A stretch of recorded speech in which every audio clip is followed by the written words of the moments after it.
Well, New Japan Pro Wrestling are continuing with more of the G1 Climax. Of course, this time we got B block action on day number 10. However, we're getting closer to find out who will be eliminated in both the blocks. But right now, in the B blocks, that's going to be revealed. We also got the latest AEW Dark Elevation with 10 matches involved. We even going to review two early shows from this month of October. One is from, of course, Squared Circle Wrestling, or 2CW, with their latest event called Older, Fatter, and Bolder. This took place on the 1st of October, but on the 2nd of October, we had United Wrestling Network with their Primetime Supercard. So, let's get started with another episode of the Deleted Wrestle Zone.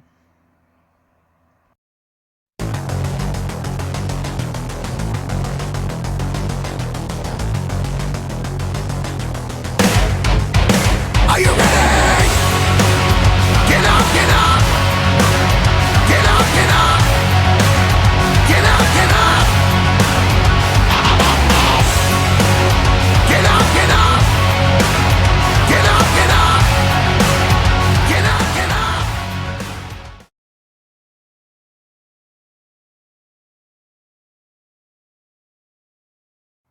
Welcome everybody to Deleted Wrestle Zone. All things that it's pro wrestling with AEW, NXT, New Japan Pro Wrestling, Impact Wrestling, the National Wrestling Alliance, various promotions, wrestlers, matches, and championships. I am your host, J-Rod here. So let's begin with the New Japan stuff with the G1 Climax, with mostly we got is the B block action.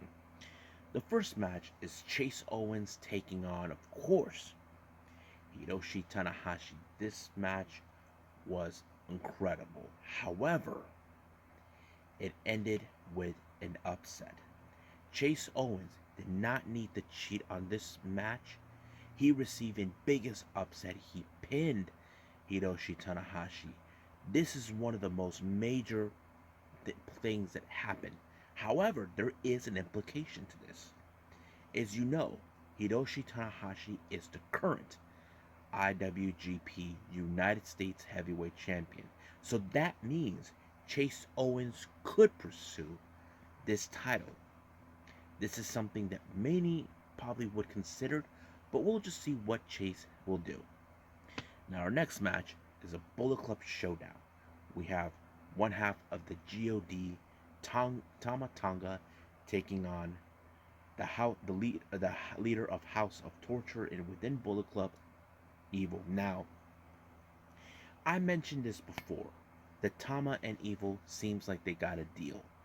However, it doesn't seem it's the case anymore.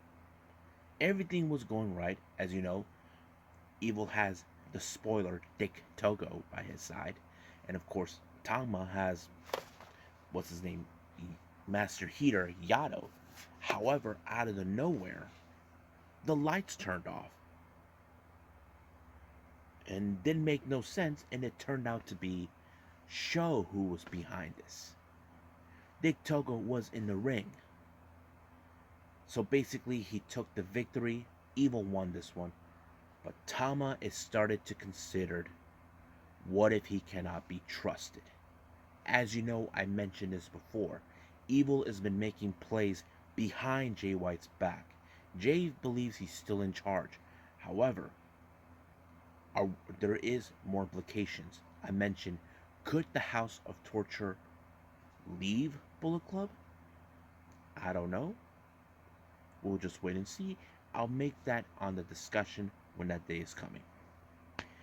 Our next match, we have Jeb Cobb versus Taichi. Now, Taichi, in the beginning, he came out strong, but his third match, he lost completely, all thanks to Dick Togo and of course Yoshihashi. But this time he was nowhere ready to take on a guy who many can say he could win the entire G1, and that person is Jeff Cobb. Jeff Cobb really put up a good fight. However, Taichi ended up in the Tour of the Islands in a losing effort. So basically, that's what happened. But it did reveal because of this win, Kevin Kelly, one of the English commentators, revealed Hiroki Goto is officially out. Now, that means he will compete, but he is no longer in the running in the G1. However, this kind of plays out in its own way, where we have the next match, Yoshihashi taking on his brethren, Hiroki Goto. This is one of those matches where it showed who wants it more. Yoshihashi, I feel he should have been the one to get the victory, but however, it was Hiroki Goto who pulled it off, and it made it clear that he was still dominant. Now, however, because he is no longer now involved in the G1, Yoshihashi is. He only has one win prior to this one. But we'll see what happens then. In our main event, we have Sanada versus Kazuchika Okada. Now, we all know many people would have loved to see Sanada win, but however, it ended with, of course, the Rainmaker for him. Basically, this is really one of the most intriguing matches we've ever seen. Okada is back at the top. But let's look right now at the points that they actually had for this particular event. Now, as you know, Sanada only has 2 wins and 3 losses, so that's a total of 4 points. Taichi, the same thing, 2 wins, 3 losses with 4 points.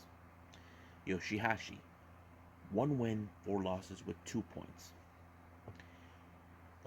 Hiroki Goto, 1 win, 4 losses, but he's already out due to the defeat that took place with with Taichi and Jeff Cobb. Evil, 4 wins and 1 loss. Chase Owens, 4 wins, 1 loss and 4 losses and 1 win. Kazuchika Okada, 5 wins, no losses.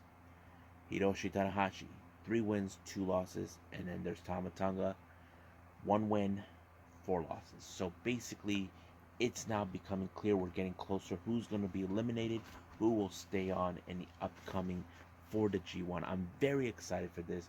I feel right now that the end of the blocks, it's going to be Okada versus Jeff Cobb. That is my prediction in the B block. I feel in the finals it's going to be them. So if anybody has a different opinion, let me know, and we'll see what we can do.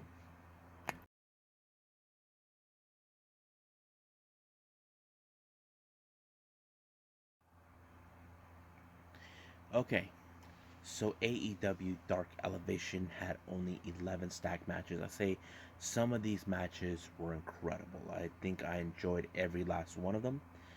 Now, the opening match was Sky Blue versus Emi Sakura, being accompanied by, of course, Lulu.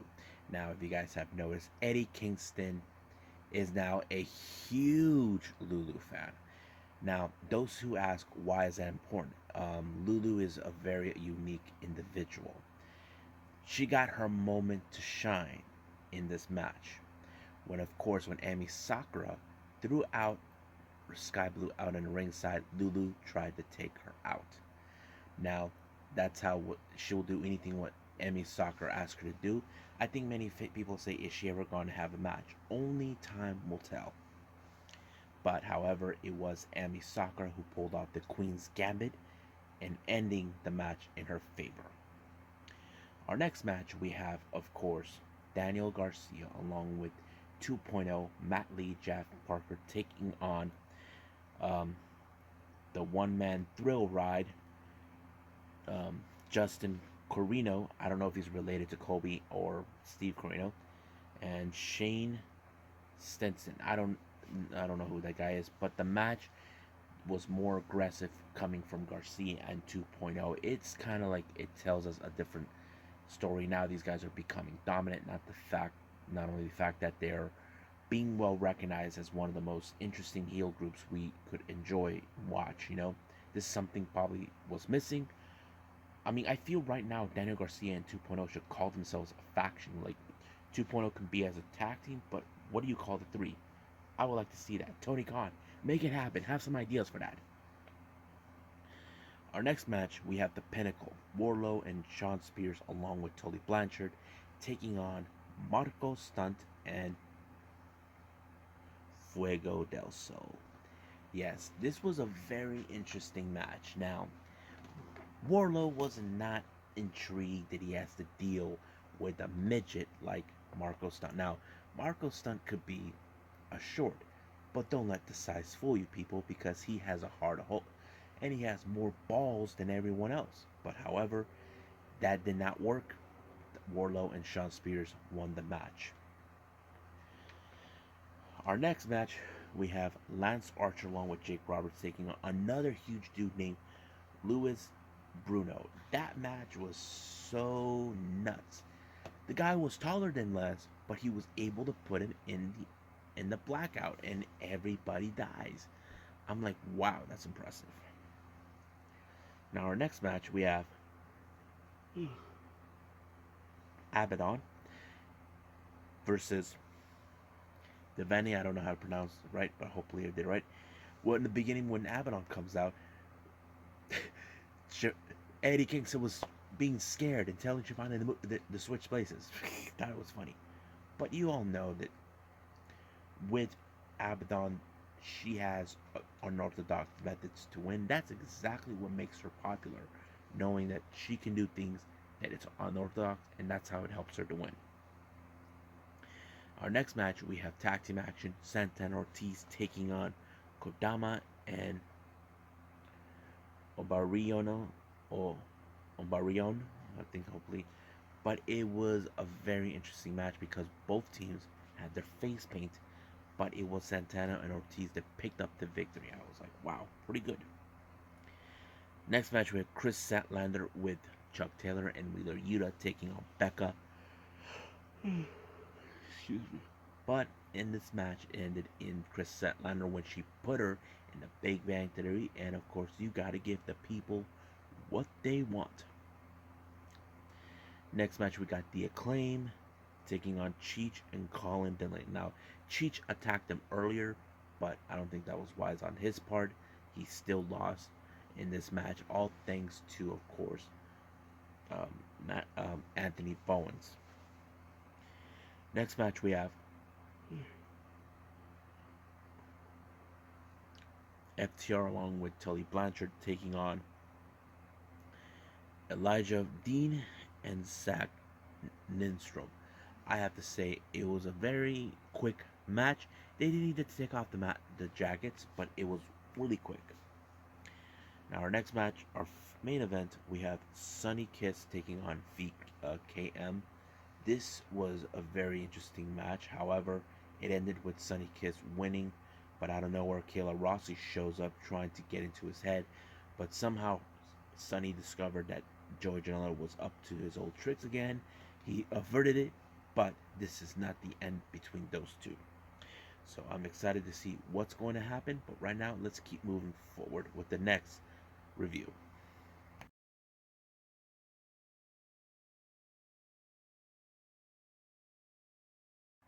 Okay, so we got the United Wrestling Network. Now, if you guys aren't familiarized with this, is a governing body organization run by David Marquez. Now, you may have seen him on NWA when he did ring announcing interviews with them during the revival. So he runs 4 different shows. Championship Wrestling from, it's either Hollywood, Arizona, it's in Phoenix, and then of course there's Memphis out of Tennessee, and of course Atlanta, which is in Atlanta, Georgia. So he has all those shows under their belt. Each of those shows have their own, but the United Wrestling Network, or the UWN, has their own championships for the organization. Now the opening match was a triple threat match with Vinny Mazzaro versus Honest John versus Juicy, who you guys seen in GCW, but it was great to see Juicy there. But it was him who won when he pinned Honest John. And that's how it rolls with it. Next match is Jordan Clearwater taking on Blake Troop, It was very interesting. There's a bit of the submission technique being involved. I have to say, Jordan pulled it off great.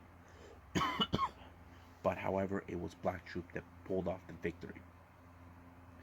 Then we have Will Alday taking on David Finlay. It was great seeing David Finlay. Um, he actually pulled off an amazing victory in this match.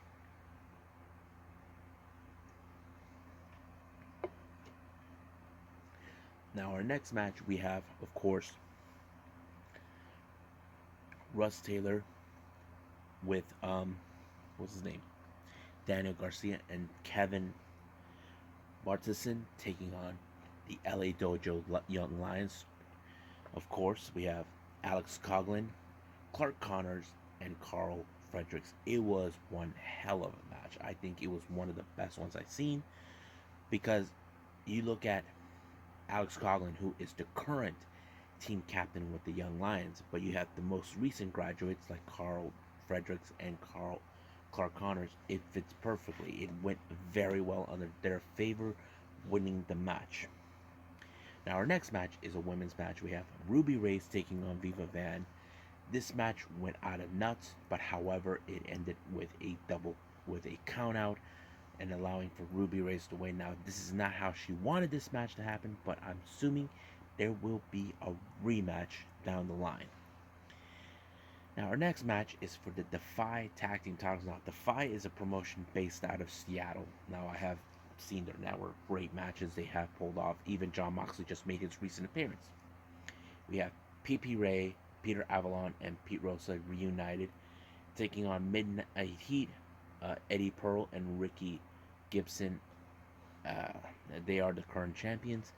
It was a fun match, seeing, of course, PP Ray being one of the most recognizable teams, but however, they had no leverage to win the match because of their manager who showed up out of nowhere.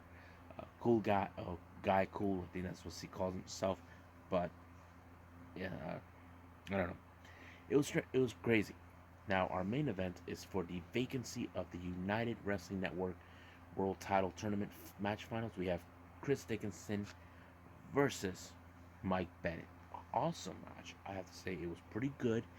I enjoyed it, but however, it was Dickinson who pulled off the victory. It was great. Um, I don't know if he will defend that title outside of UWN, but I can't wait to see what he's going to pull off down the line.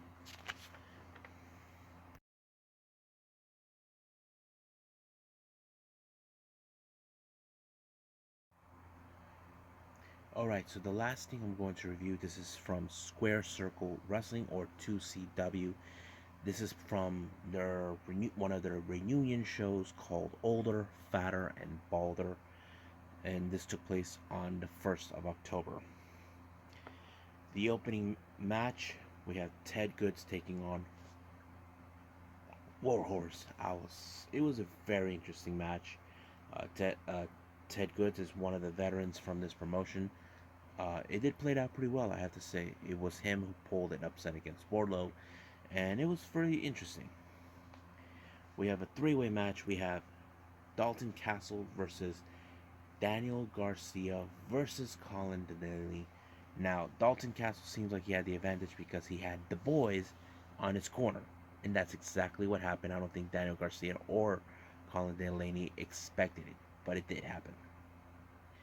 Next up, it's like they're saying it was a 15 years in the making.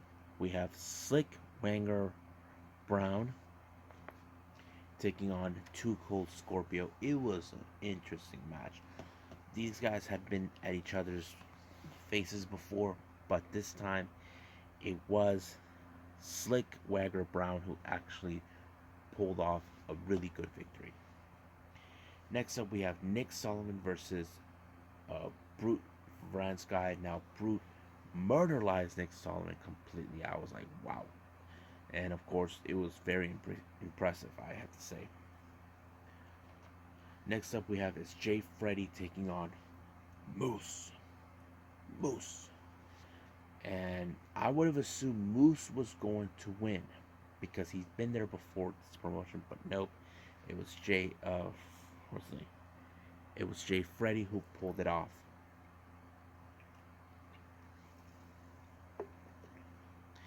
Next match we have is women's action. We got Kayla Sparks, who they call her the Power Ranger, taking on the Smile Strong style Rachel Ellering. Another good match, I have to say. Rachel Ellering was the bigger powerhouse in this match, and this allowed her to win her match whatsoever. Our next match we have is a six-way scramble match. We have Mike Skyrose, Jason Axe, Cheech, Sean Carr, Rich Swann, and W. Morrissey. Now, everybody would have gone for W. Morrissey on that match, but however, it was that W. Morrissey that won the match easily. Our next match is a tag team. We got Haman Hackers, which is Bin, Haman, and 32nd Dewey, then Ruby, then Rusty and Beast taking on the Killer Steves. And of course, we have Stuart Snodgrass and Loca Vida. Now, Loca Vida is a mass wrestler who never teamed up with Stuart, but it played out great. I have to say, it was a real fun, interesting tag team. But surprisingly, it was Stuart and Loca Vida who actually won the match. Now, our next match, we have the American Werewolf, Davey Richards taking on Alex Shelley. Great matches where they throw in a bit of the technical wrestlers. I have to say, it was well done, hands down, an interesting match. But however, it was Alex Shelley that submitted Davey Richards, but we'll see what happens down the line. Next match, we have Mercedes Martinez taking on Thunder Rosa. Another classic match, but however, it was Thunder Rosa that put Mercedes Martinez in the Peruvian clutch, and it was over right there. And then finally, we have the High Seas, Cloudy and Nick Ando taking on the Dark Order, Stu Grayson and Evil Uno. It was a fun match, but there's a lot of history with Dark Order, Uno and Grayson, because they were the tag team champions until they had to relinquish because they couldn't defend it. And of course, their boss, Brody Lee, was a title holder in that branch. And I'm like, wow, there's a lot of history. But the best part happened is when things were going wrong for the Dark Order, lights turned off, no one knows what's going on, and then all of a sudden we see -1 giving the low blow to make sure that Uno and Grayson win the match, and that's exactly what he did. So thank you, -1. Well, I hope you guys enjoyed this episode. There's more to come. Right now, as you know, we're getting to Tuesday. We have NWA Power, AEW Dark, NXT 2.0, but I'll throw in another event. This one is from the IWA's Mid-South with the show called Line of Opportunity. I can't wait to review all of these, but for now, I'll see you guys in the next DWZ time. Same DWZ channel. I must bid all of you adieu. So goodbye. Mwah. And have a nice day. Bang.